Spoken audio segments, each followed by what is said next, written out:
부산에 사는 두 딸의 엄마인 나는 2달 전 혼자 지내시던 시어머니와 살림을 합쳤다. 시아버님이 돌아가신 지 5년이 지났고 어머니는 그동안 홀로 적적하게 지내고 계셨다. 어느 날 어머니께서 나이가 드니 외롭다고 조용히 말씀하셨는데 그 한마디가 마음 깊이 걸렸다. 솔직히 갈등이 많았다. 결혼한 지 겨우 5년밖에 되지 않은 상황에서 함께 살게 되면 평생을 모셔야 한다는 부담이 컸고 경제적인 현실도 무시할 수 없었다. 그렇게 고민하던 어느 날 어머니 짐이 늘어날 것을 대비해 집 안 물건을 줄여야겠다는 생각이 들었다. 그것이 어쩌면 이미 마음속으로 결심이 서 있었다는 신호였는지도 모른다. 책 정리를 시작하면서 남편 책꽂이에서 낡고 오래된 노트 한 권을 발견했다. 처음에는 남편의 일기장인 줄 알고 호기심에 한 장씩 넘겼는데 알고 보니 시어머니의 일기장이었다. 결혼 초부터 남편을 키우던 시절까지 하루하루를 꼼꼼히 적어 내려간 기록이었다. 남의 일기를 들여다본다는 민망함이 있었지만 도저히 눈을 뗄 수가 없었다. 신혼 시절 시아버님이 술을 마시고 며칠씩 늦게 들어오셨을 때 어머니가 써두신 원망과 투정 섞인 표현들에서는 나도 모르게 웃음이 났고 갓 태어난 아기에 대한 애틋한 사랑을 담은 문장들 앞에서는 눈물이 흘렀다.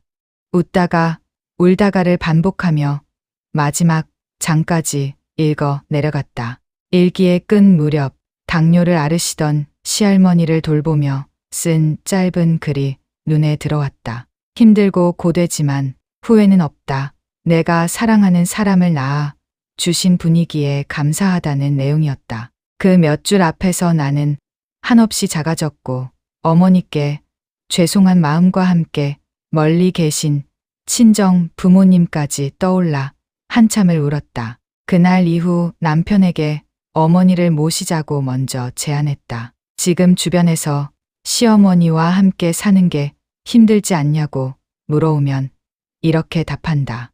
모시는 게 아니라 우리가 어머니 덕에 얹혀 산다고. 육아도 도와주시고 몸에 좋은 반찬도 챙겨 주시니 사실 고마운 건 우리 쪽이라고. 요즘 시자 들어가면 시금치도 안 먹는다지만 우리 집은 아직 꽤 시원한 편이다. 손녀들 재롱에 환하게 웃으시는 어머니를 보면 살림을 합친 것이 잘한 결정이었다는 생각이 든다. 아이들도 할머니 곁에서 더 밝아졌고 남편은 매일 아침 저녁으로 드리던 안부 전화를 이제 안 해도 되니 통화 요금이 줄었다며 은근슬쩍 나를 추켜 세운다. 행복해하는 가족을 바라보며 비로소 이런 것이 행복이구나 싶다. 어머니, 혼자 지내시던 그 긴 시간 동안 외로우셨을 마음을 이제야 헤아려 드려 죄송합니다. 그리고 사실 일기장을 봤습니다. 보려고 한 건 아니었지만 그 덕분에 많은 것을 느꼈고 감사하는 마음이 생겼으니 부디 용서해 주세요. 부족한 며느리지만 너그럽게 봐주시고 앞으로 더 잘하겠습니다. 감사합니다, 어머니. 2번째 사연. 결혼한 지 12년이 되었지만 남편에게 선물을 받아본 적이 단 한 번도 없다. 남편은 지독한 구두쇠에 혼자 힘으로 일어선 사람이라 가족에게 선물은커녕 본인에게 필요한 물건조차 제때 사지 않는 스타일이다. 결혼할 때 가져온 자취 살림을 지금도 그대로 쓰고 있고 기념일이면 간단히 외식 한 번으로 끝낸다. 10수년을 그렇게 살다 보니 선물 한 번 못 받은 것이 한으로 남았다. 가끔 남편이 들으라는 듯 투정을 부려봤다. 친구들은 진주 목걸이에 다이아몬드에 명품 100까지 받는다는데 내 가방이라고는 시장에서 산 몇천 원짜리가 전부라고. 지난 생일에도 그렇게 말했지만 남편은 눈 하나 깜짝하지 않았다. 잠잘고 짖고 옷 입고 밥 굶지 않으면 됐지 뭐가 부족하냐는 말만 돌아왔다. 그런 남편이 어느 날 전화를 해서는 선물을 준비해 뒀다고 했다. 무슨 선물이냐고 물었더니 전화비 나온다며 끊어버렸다. 그날 친구들과 찜질방에 갔는데 온종일 그 생각뿐이었다. 반지일까, 목걸이일까, 귀걸이일까. 이 사람이 드디어 달라지려나 싶은 마음에 설레기 시작했다. 다음 날 집으로 돌아와 큰아이에게 물었더니 아주 작고 예쁜 상자를 봤다고 했다. 가로 세로 4cm 남짓한 상자라는 말에 심장이 쿵쾅거렸다. 보석이 들어있을 것 같다는 생각에 혼자 상상의 나래를 펼쳐갔다. 목걸이가 없으니 목걸이면 좋겠다. 아니 첫 선물인데 반지면 어떨까. 드라마가 끝날 때까지 남편을 기다리며 행복했다. 밤 11시가 넘어 남편이 들어왔다. 외투 주머니에 있다는 말에 얼른 방으로 들어가 주머니를 뒤졌다. 손 안에 쏙 들어오는 작은 상자가 잡혔다. 흰 바탕에 샹들리에 장식이 있는 꽤 고급스러운 상자였다. 열어보려는 순간 나에게도 이런 순간이 오는구나 싶어 눈시울이 붉어졌다. 그런데 상자 안에 들어있던 것은 흰 바탕에 보라색 장미 장식이 그려진 이름까지 박힌 비누였다. 씻고 나온 남편에게 이게 무슨 선물이냐고 물었더니 사무실 직원이 결혼 답례품으로 돌린 것을 챙겨왔다는 대답이 돌아왔다. 기껏 챙겨다 줬더니 왜 그러냐며 오히려 유난 떤다고 나무랐다.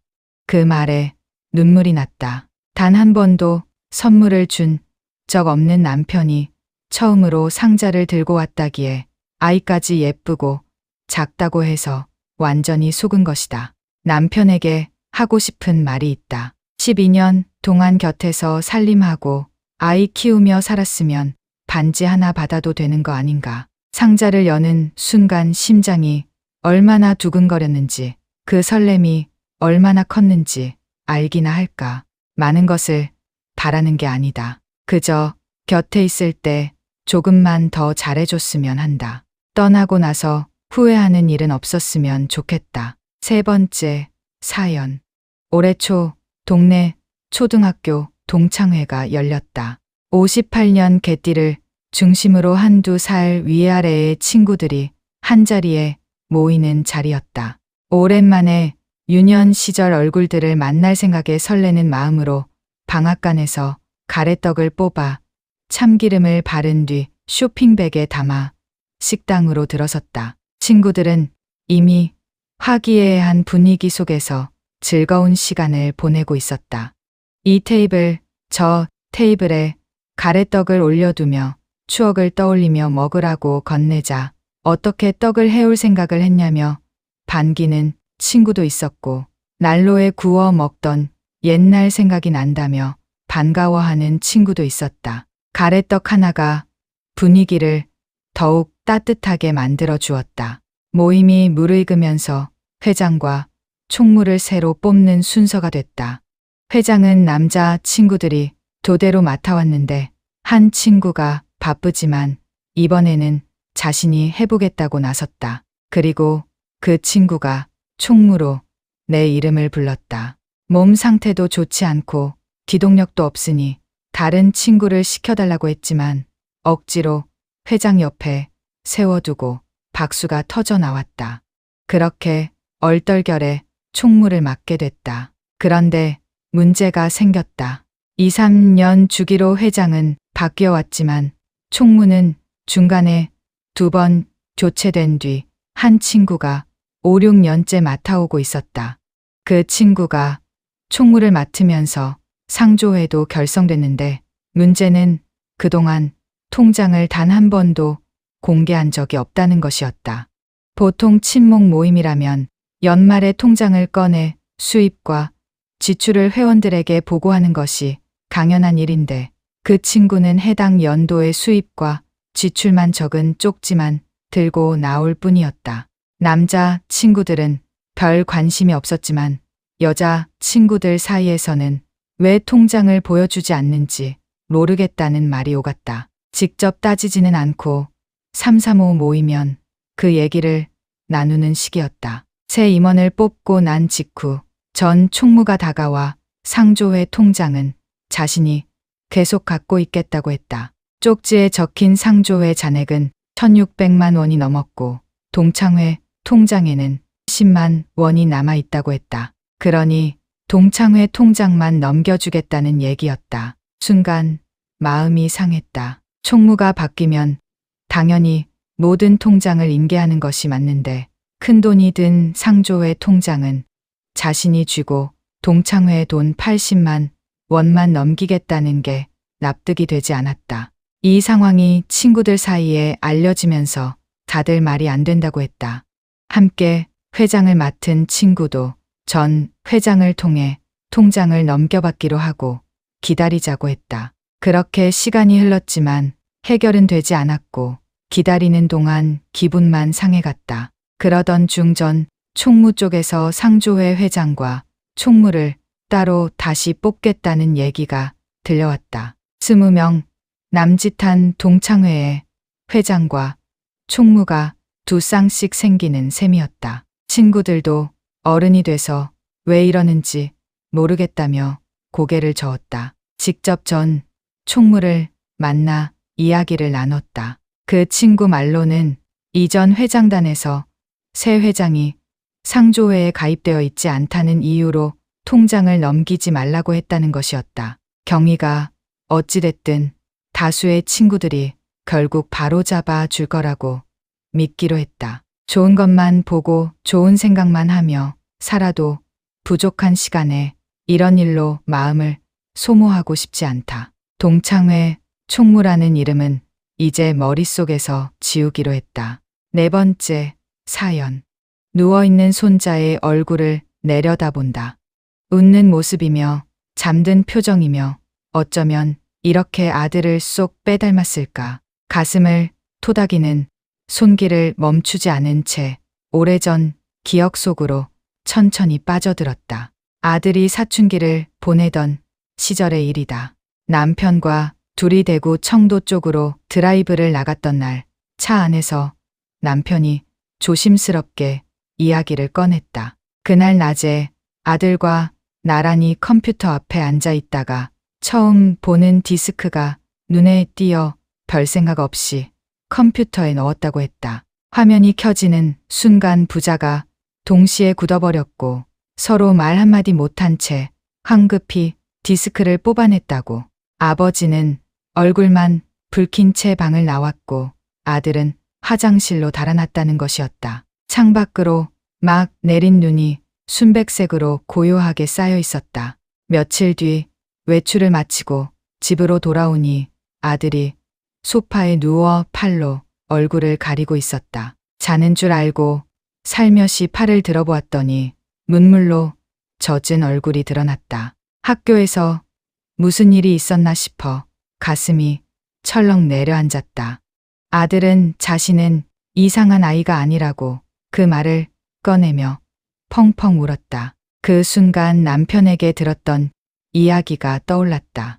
아버지에게 좋은 모습을 보이고 싶었는데 이제 얼굴을 똑바로 볼 수도 없고 컴퓨터 앞에 앉을 수도 없다며 아들은 다시 눈물을 쏟았다. 일단 아버지도 내가 몰랐던 것 같다고 하시더라며 달래면서 아이를 진정시켰다. 그 시절은 게임을 디스크로 주고받던 때였다. 사내 아이들끼리 새 게임이 나오면 서로 복사해 나눠보는 게 일상이었으니 누군가의 디스크가 그 사이에 섞여 들어온 모양이었다. 이 순간 표정 하나라도 흔들리면 아이가 또 상처를 받을 것 같았다. 성교육은 아버지가 해야 한다지만 지금 당장 남편을 불러올 수도 없는 노릇이었다. 오늘만큼은 선생이 되어보자고 마음을 다잡았다. 그렇게 아들을 앉혀두고 성교육이 시작되었다. 남녀 간의 사랑이 어떤 마음에서 비롯되어야 하는지를 시작으로 얼굴에 철판을 깔고 처음부터 끝까지 차근차근 설명해 나갔다. 포르노가 왜 문제인지도 짚어주었다. 그런 영상은 사랑이나 감정과는 무관하게 돈을 목적으로 만들어진 것이며 실제 사람들의 모습과는 다르다는 것도 이야기했다. 남자의 가슴이 넓은 것은 사람을 품고 소중히 여기라는 뜻이라는 말도 덧붙였다. 한참을 듣던 아들의 표정이 서서히 밝아졌다. 등에는 어느새 식은땀이 흐르고 있었다. 자식을 위해서라면 무엇인들 못하랴 싶었다. 이제 가서 얼굴 씻고 컴퓨터 해도 된다고 하자 아들은 눈물 자국도 채 닦지 않은 채 컴퓨터 앞으로 냉큼 달려갔다. 그 우여곡절의 사춘기를 지나 아들은 이제 한 가정의 가장이 되고 아버지가 되었다. 시어머니 눈에 샘이 날 만큼 아내를 챙기고 아이를 다독이는 모습이 영 밉지 않아 절로 웃음이 나온다. 아들은 그때 엄마의 방식이 좋았다며 자신도 그렇게 아이를 키우겠다고 애교를 부린다. 공부보다는 여행과 경험을 많이 쌓아주고 이 세상에 태어난 것이 얼마나 행복한 일인지를 알려주겠다고 한다. 작은 것에 감사하고 작은 것에서 행복을 찾는 법을 가르치겠다고도 한다. 그렇게 하거나 말거나 듣는 것만으로도 가슴이 뿌듯하다. 할미 손에 가슴을 토닥이며 손자는 새근새근 잘도 잔다.